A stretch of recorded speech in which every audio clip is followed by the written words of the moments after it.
Hey guys, welcome back to Bhumi's Talks. ಈ ಒಂದು ವಿಡಿಯೋದಲ್ಲಿ ನಾವು BCom 5th semester PPA subject ಅಲ್ಲಿ ಇಂಪಾರ್ಟೆಂಟ್ ಕ್ವೆಶ್ಚನ್ಸ್ ಅನ್ನು ಡೀಲ್ ಮಾಡ್ತಾ ಇದೀವಿ. ಆ ಇಂಪಾರ್ಟೆಂಟ್ ಕ್ವೆಶ್ಚನ್ ಏನು ಅಂತ ನಾವು ನೋಡೋದಾದ್ರೆ audit of other entities. For ಎಕ್ಸಾಂಪಲ್ಗೆ ಎಜುಕೇಷನ್ ಇನ್ಸ್ಟಿಟ್ಯೂಷನ್ಸ್ ಆಗಿರ್ಬೋದು, ಅಸೆಟ್ಸ್ ಅಂಡ್ ಲಯಬಿಲಿಟೀಸ್ ಆಗಿರ್ಬೋದು, ಕೋಆಪರೇಟಿವ್ ಸೊಸೈಟೀಸ್ ಆಗಿರ್ಬೋದು. ಈ ಒಂದು ಆಡಿಟಿಂಗ್ ಬಂದು ಹೆಂಗೆ ನಡೆಯುತ್ತೆ ಎಜುಕೇಷನ್ ಇನ್ಸ್ಟಿಟ್ಯೂಷನ್ಸ್ ಅಲ್ಲಿ, ಅಸೆಟ್ಸ್ ಅಂಡ್ ಲಯಬಿಲಿಟೀಸ್ ಅಲ್ಲಿ ಅಂಡ್ ಈ ಒಂದು ಕೋಆಪರೇಟಿವ್ ಸೊಸೈಟೀಸ್ ಅಲ್ಲಿ ಅನ್ನೋದ್ರ ಬಗ್ಗೆ ನಾವು ಇವತ್ತು ಡಿಟೇಲ್ಡ್ ಆಗಿ ತಿಳ್ಕೊಳಕ್ ಹೋಗ್ತಾ ಇದೀವಿ. ಅಂಡ್ ಈ ಒಂದು ಕ್ವಶನ್ ಬಂದು ಎಕ್ಸಾಮ್ ಪಾಯಿಂಟ್ ಆಫ್ ವ್ಯೂ ತುಂಬಾ ಅಂದ್ರೆ ತುಂಬಾ ಇಂಪಾರ್ಟೆಂಟ್. ನೋಡೋಣ ಎಜುಕೇಷನ್ ಇನ್ಸ್ಟಿಟ್ಯೂಷನ್ಸ್ ಅಲ್ಲಿ ಯಾವ ರೀತಿಯಾದ ಆಡಿಟಿಂಗ್ ಅನ್ನ ಕಂಡಕ್ಟ್ ಮಾಡ್ತಾರೆ ಅಂತ ಅಂದ್ಬಿಟ್ಟು. The auditor should go through the Universal Act, rules and regulations of accounts. ಅಂತಂದ್ರೆ accounts and regulations, rules and regulations of accounting ಬಂದು ಅವನಿಗೆ ಗೊತ್ತಿರಬೇಕು. And a copy of minutes should be given to the auditor if there is change in rules and regulations. ಯಾವುದೇ ರೀತಿಯಾದ changes ಇದ್ರೆ rules and regulations ಅಲ್ಲಿ ಆ ಒಂದು ಕಾಪಿಯನ್ನ ಆಡಿಟರ್ಗೆ ಸಬ್ಮಿಟ್ ಮಾಡಿರಬೇಕು.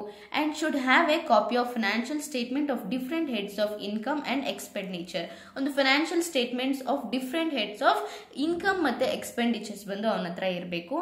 And he should check the strength of internal check. ಒಂದು ಎಜುಕೇಷನಲ್ ಇನ್ಸ್ಟಿಟ್ಯೂಷನ್ ಅಲ್ಲಿ ಇಂಟರ್ನಲ್ ಚೆಕ್ ಎಷ್ಟು ಸ್ಟ್ರೆಂತ್ ಇದೆ, ಯಾವ ರೀತಿ ಇಂಟರ್ನಲ್ ಚೆಕ್ ಬಂದು ನಡೀತಾ ಇದೆ ಅನ್ನೋದ್ರ ಬಗ್ಗೆ ಅವನು ತಿಳ್ಕೋಬೇಕು. And should verify the fee receipt of the students ಎಷ್ಟು ಫೀ ಅನ್ನ ಪೇ ಮಾಡ್ತಾ ಇದ್ದಾರೆ ಅನ್ನೋದ್ರ ಬಗ್ಗೆ ಅವನು ಡಿಟೇಲ್ಡ್ ಆಗಿ ತಿಳ್ಕೋಬೇಕು. He should see whether the cash is deposited daily in the bank. Educational institutions ಅಲ್ಲಿ ಕಲೆಕ್ಟ್ ಆಗಿರುವಂತಹ ಅಮೌಂಟ್ ಬಂದು ಡೈಲಿ ಬ್ಯಾಂಕ್ ಅಲ್ಲಿ ಡೆಪಾಸಿಟ್ ಆಗ್ತಾ ಇದೆಯಾ ಅನ್ನೋದ್ರ ಬಗ್ಗೆ ನೋಡಬೇಕು. And he should check students exam fees, lab charges and fines. Exam fees ಮತ್ತೆ ಲ್ಯಾಬ್ ಚಾರ್ಜಸ್ ಆಗಿರ್ಬೋದು, ಫೈನ್ಸ್ ಆಗಿರ್ಬೋದು, ಇವುಗಳನ್ನ ಚೆಕ್ ಮಾಡಬೇಕು. And the staff provident fund should be verified and it should be seen that it is invested as per the rules. PF ಬಂದು ಅವನು check ಮಾಡಬೇಕು. ಒಂದೊಂದು ಸ್ಟಾಫ್ಗೂ ಎಷ್ಟೆಷ್ಟು PF ಹೋಗ್ತಾ ಇದೆ ಅನ್ನೋದ್ರ ಬಗ್ಗೆ ಅವನು ವೆರಿಫೈ ಮಾಡಬೇಕಾಗುತ್ತೆ. And the payment of scholarship should be verified with the receipt from students and scholarship register. ಸ್ಟೂಡೆಂಟ್ಸ್ಗೆ ಎಷ್ಟು ಸ್ಕಾಲರ್ಶಿಪ್ ಹೋಗಿದೆ ಅನ್ನೋದ್ರ ಬಗ್ಗೆ ಅವನು ಎಂಕ್ವೈರಿ ಮಾಡ್ಕೋಬೇಕು. All the assets and liability should be properly executed in the balance sheet. Assets and liabilities ಬಂದು ಎಷ್ಟೆಲ್ಲ ಇದೆ ಅನ್ನೋದ್ರ ಬಗ್ಗೆ ಒಂದು ಡಿಟೇಲ್ ಇನ್ಫಾರ್ಮೇಶನ್ ಅನ್ನ ಬ್ಯಾಲೆನ್ಸ್ ಶೀಟ್ ಅಲ್ಲಿ ತೋರಿಸಿದಾರಾ ಇಲ್ವಾ ಅಂತ ನೋಡಬೇಕು. And the stock of equipment, stationery, furniture should B carefully verified. ಅಂತಂದ್ರೆ ಫಾರ್ ಎಕ್ಸಾಂಪಲ್ ಒಂದು ಎಜುಕೇಶನಲ್ ಇನ್ಸ್ಟಿಟ್ಯೂಷನ್ಸ್ ಅಲ್ಲಿ ಪ್ರೋಗ್ರಾಮ್ಸ್ ಎಲ್ಲ ಕಂಡಕ್ಟ್ ಮಾಡಬೇಕಾದ್ರೆ ಸ್ಟೇಷನರಿಯಲ್ಲಿ ಆಗಿರ್ಬೋದು, ಎಕ್ವಿಪ್ಮೆಂಟ್ಸ್ ಆಗಿರ್ಬೋದು, ಎಲ್ಲದನ್ನು ಪರ್ಚೇಸ್ ಮಾಡಿರ್ತಾರೆ. ಆ ಪರ್ಚೇಸ್ ಮಾಡಿರುವಂತಹ ಎಲ್ಲ ಬಿಲ್ಸ್ ಅನ್ನು ಅವನು ತೋರಿಸಬೇಕಾಗುತ್ತೆ. While making payment of staff salaries, income tax should be deducted at source shall be duly deposited with income tax department. ಅಂತಂದ್ರೆ ಒಂದು ಲೆಕ್ಚರರ್ಗೆ ಬಂದು ಪೇಮೆಂಟ್ ಅನ್ನ ಮಾಡಬೇಕಾದ್ರೆ ಅಥವಾ ಒಂದು ಟೀಚರ್ಗೆ ಪೇಮೆಂಟ್ ಅನ್ನ, ಸ್ಯಾಲರಿಯನ್ನ ಕೊಡಬೇಕಾದ್ರೆ ಆಸ್ ಪರ್ ಇನ್ಕಮ್ ಟ್ಯಾಕ್ಸ್ ಎಷ್ಟು ಪರ್ಸೆಂಟ್ ಡಿಡಕ್ಟ್ ಮಾಡಿ ಅವ್ರಿಗೆ ಸ್ಯಾಲರಿಯನ್ನ ಕೊಡಬೇಕು ಅನ್ನೋದ್ರ ಬಗ್ಗೆ ಕೂಡ ವೆರಿಫೈ ಮಾಡ್ತಾನೆ. ಇಷ್ಟು ಬಂದು ಎಜುಕೇಶನಲ್ ಇನ್ಸ್ಟಿಟ್ಯೂಷನ್ಸ್ ಅಲ್ಲಿ ನಡೆಯುವಂತಹ ವೆರಿಫಿಕೇಶನ್ ಆಗಿದೆ. ಅಂಡ್ ನೆಕ್ಸ್ಟ್ ನಾವು ನೋಡೋಣ ಅಸೆಟ್ಸ್ ಅಂಡ್ ಲಯಬಿಲಿಟೀಸ್ ಅಲ್ಲಿ ಯಾವ ರೀತಿಯಾದ ವೆರಿಫಿಕೇಶನ್ ಬಂದು ನಡೀತಾ ಹೋಗುತ್ತೆ ಅಂತ ಅಂದ್ಬಿಟ್ಟು. The auditor should verify fixed assets such as land, building, furniture and fixture, computers, etc. ಆ ಒಂದು ಆರ್ಗನೈಸೇಷನ್ ಅಲ್ಲಿ ಏನೇನಿದೆ ಅನ್ನೋ ಅದ್ರ ಬಗ್ಗೆ ಅವನು ವೆರಿಫೈ ಮಾಡಬೇಕು. And the auditor should verify that separate leader is maintain for purchase of fixed assets under special grants.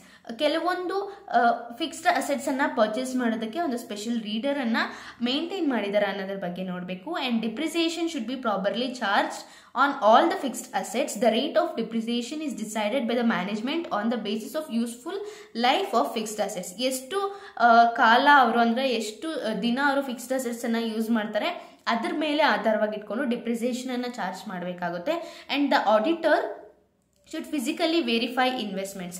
Auditor ಬಂದು ಫಿಸಿಕಲ್ ಆಗಿ ಇನ್ವೆಸ್ಟ್ಮೆಂಟ್ಸ್ ಅನ್ನ ವೆರಿಫೈ ಮಾಡಬೇಕು. ಎಷ್ಟು ಇನ್ವೆಸ್ಟ್ ಮಾಡಿದ್ದಾರೆ, ಮಾರ್ಕೆಟ್ ಪ್ರೈಸ್ ಏನು, ಯಾವಾಗ ಇನ್ವೆಸ್ಟ್ ಮಾಡಿದ್ದಾರೆ, ಈ ಎಲ್ಲದ್ರ ಬಗ್ಗೆನೂ ಅವನು ಗಮನ ವಹಿಸಬೇಕು. The auditor should examine whether the government grants are utilised for the purpose for which it is received with the appropriate bills.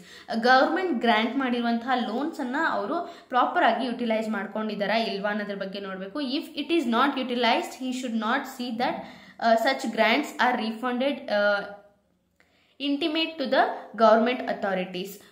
ಆ ಒಂದು ಫಂಡ್ಸ್ ಏನು ಅವ್ರಿಗೆ ಇಶ್ಯೂ ಮಾಡಿರ್ತಾರೆ ಗೌರ್ಮೆಂಟ್ ಕಡೆಯಿಂದ, ಅವರು ಅದನ್ನು ಯುಟಿಲೈಸ್ ಮಾಡ್ಕೊಂಡಿಲ್ಲ ಅಂತಂದ್ರೆ ಅವರು ರೀಫಂಡ್ ಮಾಡಿದಾರ ಗೌರ್ಮೆಂಟ್ಗೆ ಇಲ್ವಾ ಅನ್ನೋದ್ರ ಬಗ್ಗೆ ಅವನು ಗಮನವನ್ನು ವಹಿಸಬೇಕಾಗುತ್ತೆ. And the financial statement should be examined from the view point that separate statement of accounts for provident fund, building fund, sports fund etcetera. Financial system ಅಥವಾ ಫೈನಾನ್ಷಿಯಲ್ ಸ್ಟೇಟ್ಮೆಂಟ್ ಬಂದು ಪ್ರತಿಯೊಂದು ಡಿಪಾರ್ಟ್ಮೆಂಟ್ಗೂ ಸಪ್ರೇಟ್ ಆಗಿ ಕೊಡಬೇಕಾಗುತ್ತೆ. ಅದನ್ನ ಕೊಟ್ಟಿದ್ದಾರಾ ಇಲ್ವಾ ಅನ್ನೋದ್ರ ಬಗ್ಗೆ ಅವನು ವೆರಿಫೈ ಮಾಡಬೇಕಾಗುತ್ತೆ. And the stock of stationery equipments and furniture should be carefully verified. ಸ್ಟೇಷನರಿಲಿ ಯಾವ ರೀತಿಯಾದ ಎಕ್ವಿಪ್ಮೆಂಟ್ಸ್ ಅನ್ನ ಪರ್ಚೇಸ್ ಮಾಡಿದ್ದಾರೆ ಅದರ ಬಗ್ಗೆ ಕೂಡ ಸೆಪರೇಟ್ ಆಗಿ ಕೇರ್ಫುಲ್ ಆಗಿ ಅವನು ವೆರಿಫೈ ಮಾಡಬೇಕಾಗುತ್ತೆ. The staff provident fund should be verified and it should be seen that it is invested as per Provident Fund Act. ಸ್ಟಾಫ್ಗೆ ಸ್ಯಾಲರಿ ಕೊಡಬೇಕಾದ್ರೆ ಅವ್ನಿಗೆ PF ಬಂದು ಎಷ್ಟು ಪೇ ಮಾಡ್ತಾ ಇದ್ದಾರೆ ಅನ್ನೋದ್ರ ಬಗ್ಗೆ ಕೂಡ ಅವರು ವೆರಿಫೈ ಮಾಡಬೇಕು.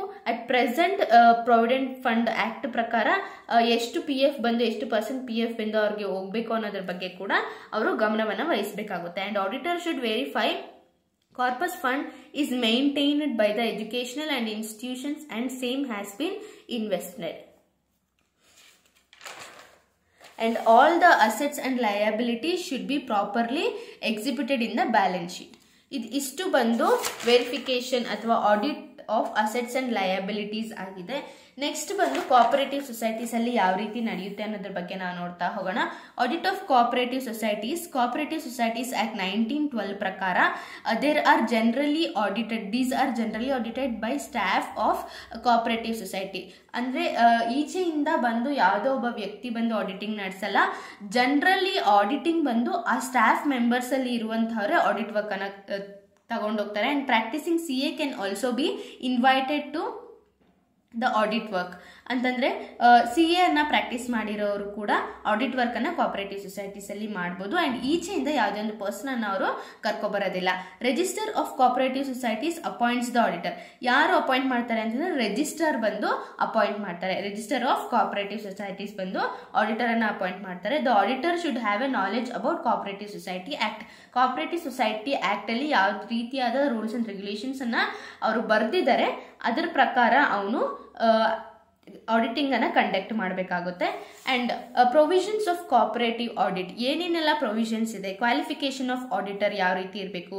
Person with diploma in cooperative account can be served as A auditor of on cooperative department. Diploma ಮಾಡಿರುವಂತಹ ಯಾವುದೇ ಒಬ್ಬ ವ್ಯಕ್ತಿ ಕೂಡ ಕೋಆಪರೇಟಿವ್ ಸೊಸೈಟೀಸ್ ಅಲ್ಲಿ ಆಡಿಟರ್ ಆಗಿ ಕೆಲಸ ಮಾಡಬಹುದು. ಇನ್ನೊಂದು ಅಪಾಯಿಂಟ್ಮೆಂಟ್ ಆಫ್ ಆಡಿಟರ್. ಯಾವ ರೀತಿ ಆಡಿಟರ್ ಅನ್ನ ಅಪಾಯಿಂಟ್ ಮಾಡ್ತಾರೆ, ಯಾರು ಅಪಾಯಿಂಟ್ ಮಾಡ್ತಾರೆ ಅಂತ ನೋಡೋಣ. Register of cooperative societies will appoint the auditor. Register of cooperative societies ಮರಿಬೇಡಿ. The auditor will conduct the audit and submit the copy to the register. ಅವನು ಆಡಿಟ್ ಅನ್ನ ಕಂಡಕ್ಟ್ ಮಾಡ್ತಾನೆ, ಆ ಕಾಪಿನ ರಿಜಿಸ್ಟರ್ಗೆ ಸಬ್ಮಿಟ್ ಮಾಡ್ತಾನೆ. And the audit fees is paid by the cooperative society prescribed by the register. ಅಂತಂದ್ರೆ audit fees ಅನ್ನ ಬಂದು ರಿಜಿಸ್ಟ್ರಾರ್ ಬಂದು ಎಷ್ಟು ಮಾತಾಡ್ಕೊಂಡು ಫಿಕ್ಸ್ ಮಾಡ್ಕೊಂಡಿರ್ತಾರೆ ಅಷ್ಟು ಬಂದು ಆಡಿಟರ್ಗೆ ಪೇ ಮಾಡ್ತಾರೆ. And it is based on with reference to working capital reference ಮೇಲೆ ಅವನಿಗೆ ಪೇಮೆಂಟ್ ಅನ್ನ ಮಾಡೋದು ನಡೆಯುತ್ತೆ. And books, accounts and other records of cooperative societies, state government forms rules prescribed the framework rules regarding the books of accounts to be kept. ಯಾವ ರೀತಿಯಾದ accounts ಎಲ್ಲ ಇಟ್ಕೊಂಡಿರ್ಬೇಕು ಅನ್ನೋದ್ರ ಬಗ್ಗೆ ರೂಲ್ಸ್ ಬಂದು ಗವರ್ಮೆಂಟ್ ಅಥವಾ cooperative societies ಮಾಡಿರುತ್ತೆ.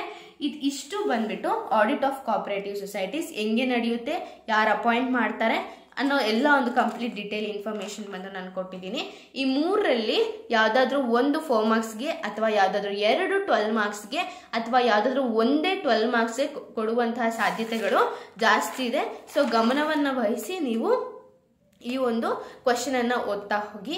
Thank you so much for watching this video. ಈ ವಿಡಿಯೋದಲ್ಲಿ ಯಾವುದೇ ರೀತಿಯಾದ ನಿಮಗೆ ಡೌಟ್ಸ್ ಇದ್ದಲ್ಲಿ ಪ್ಲೀಸ್ ಕಾಮೆಂಟ್ ಸೆಕ್ಷನ್ ಅಲ್ಲಿ ಕಾಮೆಂಟ್ ಮಾಡ್ತಾ ಹೋಗಿ. ನಿಮ್ಮ ಡೌಟ್ಸ್ ಅನ್ನ ನಾನು ಕ್ಲಿಯರ್ ಮಾಡ್ತೀನಿ. Let's meet in our next video. Until then bye by.